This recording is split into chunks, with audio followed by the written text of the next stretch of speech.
Dando continuidade então à nossa execução da obrigação de pagar a quantia, ficou faltando o seguinte: o parcelamento do débito executado. Sabemos bem que o parcelamento hoje já é previsto no Código de Processo Civil de 73. É aquele parcelamento do artigo 745-A. Como é que funciona esse parcelamento?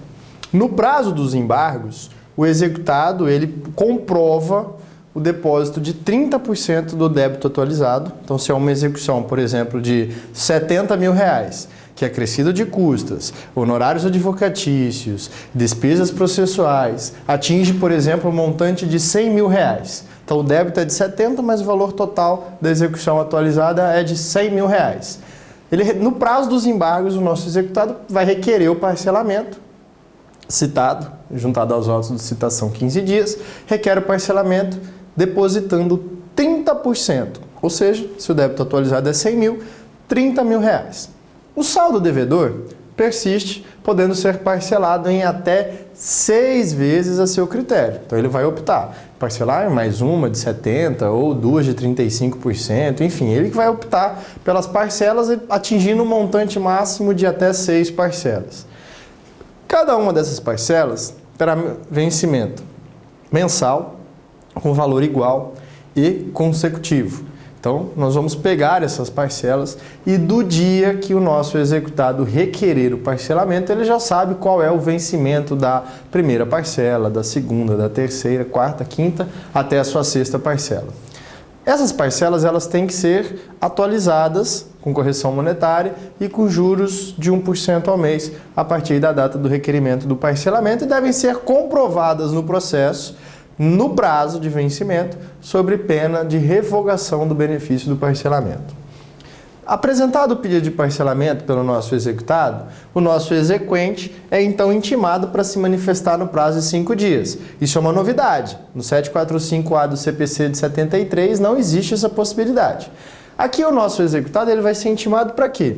Para se manifestar, por exemplo, sobre uma irregularidade no plano do parcelamento, ou ele pode se manifestar também acerca de justificar ser um pedido protelatório do executado, porque ele tem condições financeiras do adimplemento integral da dívida. Enfim, o nosso exequente ele pode se manifestar impugnando aí o pedido de parcelamento do executado. Enquanto esse requerimento ele não é apreciado, o executado ele persiste no cumprimento, de forma expressa, tendo que depositar todas as parcelas vincendas e fica facultado ao credor, caso aceite, a possibilidade do levantamento parcela por parcela. Caso o juiz defira o parcelamento, com a concessão desse parcelamento haverá suspensão da execução. Então cessam-se todos os atos executivos. Mas caso o parcelamento ele seja indeferido, a execução vai prosseguir. E o valor que foi depositado será convertido em penhora. Caso haja o descumprimento do parcelamento, haverá o vencimento antecipado de todas as parcelas que ainda não se venceram, aplicação de uma multa de 10% sobre o saldo devedor e o executado não poderá mais apresentar embargos, porque pelo Código de Processo Civil de 2015, de forma expressa, a proposta do parcelamento se configura como renúncia ao direito de embargos. E haverá também o prosseguimento dos atos executivos. Por que eu destaquei aqui a renúncia ao direito dos embargos? Fazia parte do projeto, à época do Senado, que o pedido de parcelamento não impedia a possibilidade do executado apresentar os seus embargos de execução. Então ele poderia tanto embargar quanto parcelar ou fazer os dois.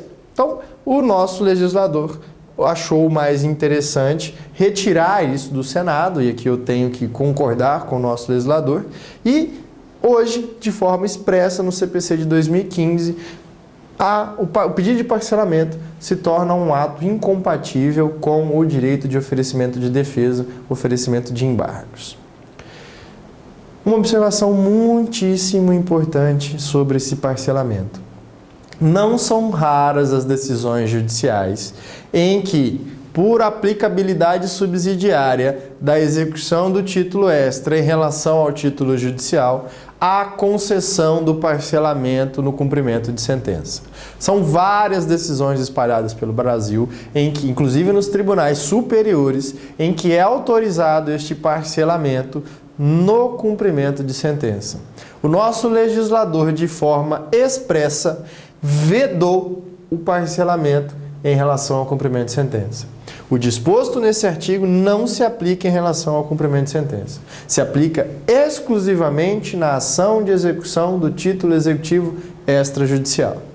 Acho que foi um retrocesso, mas não cabe aqui tecermos maiores comentários sobre a posição legal. Em relação à execução contra a fazenda pública. Em relação à execução contra a fazenda pública, quando a fazenda pública é devedora de uma obrigação de pagar a quantia, nós temos duas modalidades. Nós temos a dívida da fazenda pública constituída em um título executivo judicial e a dívida da fazenda pública constituída em um título extra.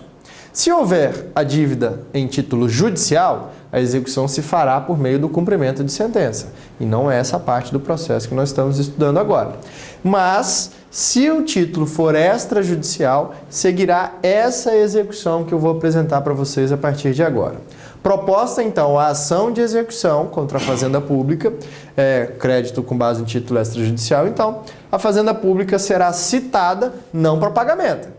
Porque a fazenda pública ela não vai pagar a dívida dispondo dos seus recursos em detrimento de um interesse individual. Princípio da supremacia do interesse coletivo em detrimento do interesse individual. A fazenda pública que ela é citada para apresentar defesa. E havia uma divergência, porque o CPC trazia que o prazo seria de 10 dias, mas a lei especial trazia que o prazo seria de 30 dias. Então, de forma expressa, no novo CPC, o legislador traz que, citada, a Fazenda Pública terá que opor os embargos no prazo de 30 dias. Aqui não há prazo em dobro, em prazo em quádruplo, o prazo é de 30 dias. Que matéria de defesa pode ser abordada aqui pela Fazenda Pública em seus embargos? Qualquer matéria de defesa. Os embargos de execução têm natureza cognitiva, têm natureza jurídica de ação. Então, diferentemente do cumprimento de sentença, onde a impugnação ela tem matéria limitada para ser objeto de análise, aqui na ação de execução, os embargos da Fazenda Pública podem versar sobre qualquer matéria. E, inclusive, a possibilidade de produção de qualquer tipo de prova. Prova documental, testemunhal, pericial, justamente por se tratar de questões cognitivas. Em relação à quitação do débito pela Fazenda Pública, nós temos de forma prevista na nossa Constituição e também no Código de 73 o pagamento dos débitos da Fazenda Pública por meio dos precatórios. No entanto, as menores quantias ou os pequenos valores são pagos em um outro regime, o chamado RPV, por meio de requisição de pequeno valor, que não há previsão no Código de 73. No novo Código de Processo Civil, ficou expresso, então, que, não opostos aos embargos ou transitada em julgado a decisão que rejeita os embargos da Fazenda Pública, o juiz expede o precatório ou a requisição de pequeno valor, é um ofício que é destinado ao presidente do tribunal, e aí o presidente do tribunal vai determinar o lançamento do RPV, que terá o seu pagamento em espécie, em dinheiro, em até 120 dias a partir do seu lançamento, ou o lançamento do precatório na ordem preferencial de pagamento, né? E aí terá que ser observada a ordem temerosa de pagamento dos precatórios. Ok? Então fica apresentado aí de forma expressa o pagamento de requisição de pequeno valor. No mais, em relação à execução contra a Fazenda Pública, aplique-se de forma subsidiária o cumprimento de sentença contra a Fazenda Pública, prevista no artigo 534 e 535 do novo CPC.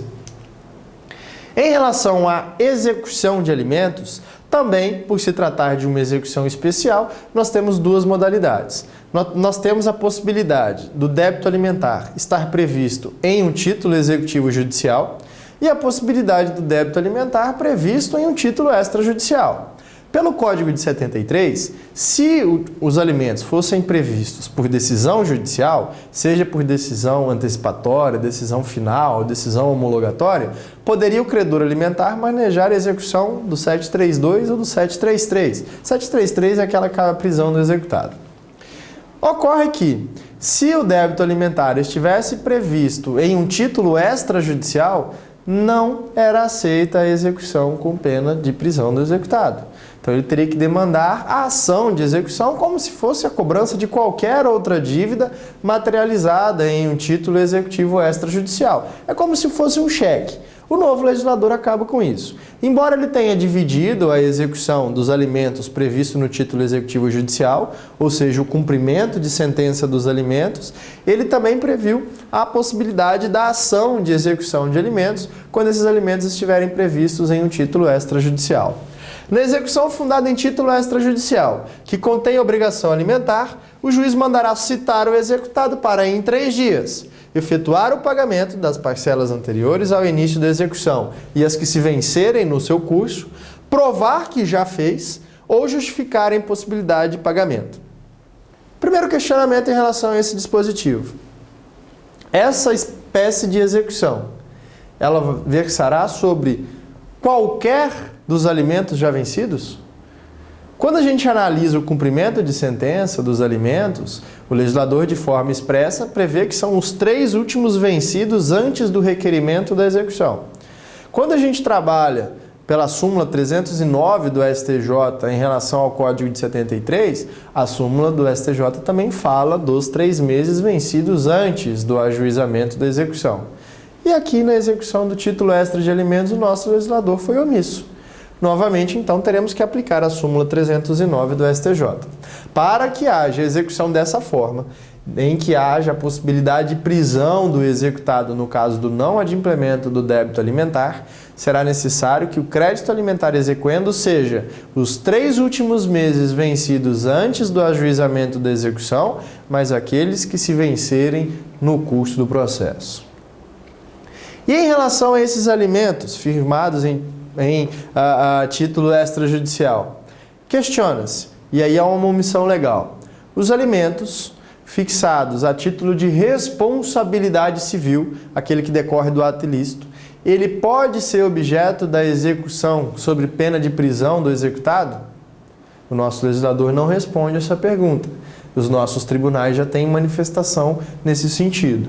Segundo o STJ, há a impossibilidade de execução desses alimentos com base nos dispositivos ligados à prisão do executado. Então, a execução de alimentos em que cabe a prisão do executado é aquele alimento que decorre do vínculo parental.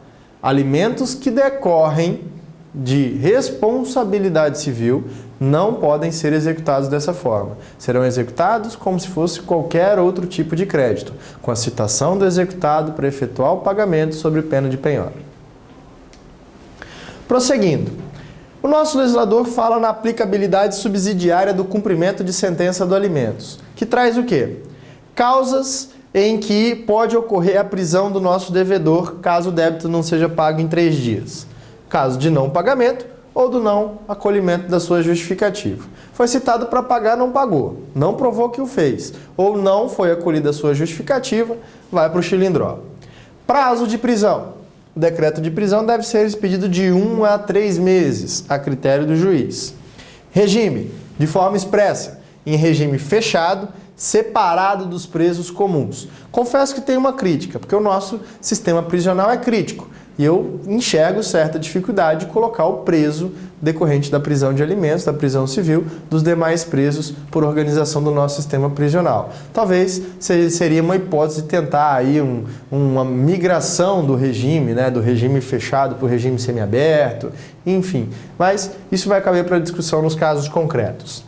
Natureza da segregação. Trata-se não de prisão-pena, mas sim de prisão meio coercitivo. Tanto é que, a partir do momento em que houver a quitação plena da dívida, o executado deve ser colocado imediatamente em liberdade. Ele não deve cumprir toda a pena se ele fizer a quitação integral do débito. E como é que fica em relação à justificativa? Como que eu consigo justificar aí a impossibilidade de efetuar o pagamento do débito alimentar? Basta justificar qualquer impossibilidade? O legislador, de forma expressa, traz que não. Somente com a comprovação de fato que gere a impossibilidade absoluta para o pagamento do débito. Porque a regra é que o alimentante promova a ação revisional de alimentos para alterar o valor ou periodicidade desses alimentos. Tá? Não simplesmente deixar de pagar por qualquer motivo. Então, tem que ser um motivo muito justo para que ele não tenha efetuado o pagamento desses alimentos, para que o juízo acolha então essa sua justificativa. Prosseguindo aqui em relação aos alimentos, de forma expressa, fica possibilitado o desconto em folha de pagamento na execução de alimentos. Então, parte da remuneração é destinada para a quitação do débito alimentar. Basta com que o juiz peça um ofício ao empregador do executado e parte do seu salário, mês a mês, então, é destinado para o processo da execução de alimentos até que haja efetivamente a quitação do débito. Perceba que aqui não é o desconto dos alimentos em folha de pagamento decorrente da ação de alimentos. É o desconto feito decorrente da ação de execução de alimentos. Uma outra observação aí em relação à execução de alimentos por quantia certa. O nosso legislador diz: não requerida a execução nos termos deste capítulo, ou seja, a ação de execução sob pena de prisão do executado, com a ressalva de que, recaindo a penhora em dinheiro, a concessão de efeitos suspensivos ao embargo e à execução, não obsta que o exequente levante mensalmente a importância da prestação. O que é isso? Se o nosso exequente manejar a ação de execução, não pelo rito de prisão, mas pelo rito da execução comum, aquela que o devedor será citado para pagar o débito integral no prazo de 3 dias, ainda que o executado tenha ofertado embargos e consiga efeito suspensivo em relação aos embargos, se tiver quantia depositada em juízo, os efeitos suspensivos dos embargos não obstam o prosseguimento da execução. Surgem algumas dúvidas. Quando que o credor pode optar pela execução sob pena de prisão e a execução sob pena de penhora? A seu critério, ou tem que observar a súmula 309. Por exemplo, em relação aos 3 meses exequendos antes do ajuizamento da execução, obrigatoriamente tem que ser pena de prisão, ou o próprio credor ele pode optar que a execução prossiga sob pena de penhora. O nosso legislador não responde dessa forma. Acredito que a aplicação aqui será subsidiária ao cumprimento de sentença, porque lá no cumprimento de sentença dos alimentos de forma expressa, o legislador fala que o credor alimentar ele pode abrir mão da execução sob pena de prisão e prosseguir sob pena de penhora, caso ele tenha mesmo interesse em que a penhora ocorra sob relação a determinado bem do executado. Então ele opta em abrir mão do regime da execução sob pena de prisão e prossegue a execução sob pena de penhora. Outro questionamento. O levantamento dos valores independem então do efeito suspensivo aos embargos. Isso é vinculativo ou é discricionário? Sempre o juiz vai ter que então autorizar ou em caso de determinadas hipóteses ele pode obstar o levantamento desse valor que está depositado em juízo. E mais, cabe restituição caso os embargos sejam acolhidos? Cabe perdas e danos por parte do executado? São perguntas que o nosso legislador não responde. Certamente será respondida pelos tribunais superiores ao longo do tempo. Acredito que seja discricionário, que o juiz possa, em determinadas situações, vedar o levantamento dos alimentos, principalmente quando as alegações dos embargos forem fundadas, e cabe sim a restituição, mas não dentro da própria execução, por meio de ação autônoma, que inclusive poderá cobrar as perdas e danos. Mas quem responderá isso será o caso concreto com a praxis. Encerramos aqui então esse bloco. Em breve passaremos à parte final do nosso curso.